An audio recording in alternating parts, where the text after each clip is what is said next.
আমাদের রাত 12:30 বেজে গেছিলো ব্যাঙ্গালোরে বোনের জায়গায় পৌঁছাতে।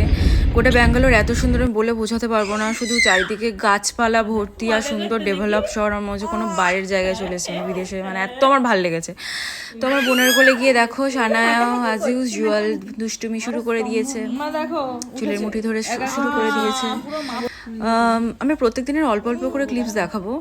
আমার এখানেও অল্প দাঁড়াতো, হ্যাঁ 6 মাস থেকে 6.5 মাস থেকে অল্প অল্প করে দাঁড়াতো। আর বোনের ওখানে গিয়ে একটু ভালো করে দাঁড়ানোটা একটু আরেকটু ডেভেলপ করেছে। তখন ওর বয়স 7 মাস। আমি এখন ভিডিও দিচ্ছি, এখন ওর 8 মাস হয়ে গেছে, ভিডিও দিতে দেরি হয়েছে। এখন আরও ভালো দাঁড়াতে পারে, বাট তখন নতুন তো, তখন আরেকটু সাপোর্টও দরকার হচ্ছিল। তো এবার ওর খাওয়ানো তোমরা দেখো। মিমি ওকে শেখাচ্ছে কেমনভাবে গাল নাড়াতে হয়, কেমন করে হাঁ করতে হয়। মিমিকে দেখে হাঁ করলো, মিমিকে দেখে গাল নাড়াবে, নাড়াচ্ছে। এইভাবে আমি অনেক কিছু সাধ্য সাধনা করে ওকে খাওয়ানোর নতুন নতুন ট্যাকটিস আমাদের বের করতে হতো। কারণ আমার মার সব আগের যে মেহনতগুলো ও আর ভাল লাগতো না, ওইগুলো মানে ওকে ঢাক করতে হলে অনেক কিছু ভোলাতে হতো, অনেক কিছু খেলনা দিয়ে, ওগুলোতে ভুলতো না। তো এইভাবে খাওয়াচ্ছি আপাতত। তো পরের দিন মাম্মার আছে একটা অডিশন। আমরা যাচ্ছি ইন্দিরানগরে, ব্যাঙ্গালোরে, ওই জায়গাটার লক্ষ্যে। দেখো গাড়িতে বসে কি করছে বেচারি, এসিতে ঠান্ডা লাগে, ডিমাদাকে পুরো কাতরাতে জড়িয়ে নিয়েছে, সত্যি ঠান্ডা লাগে।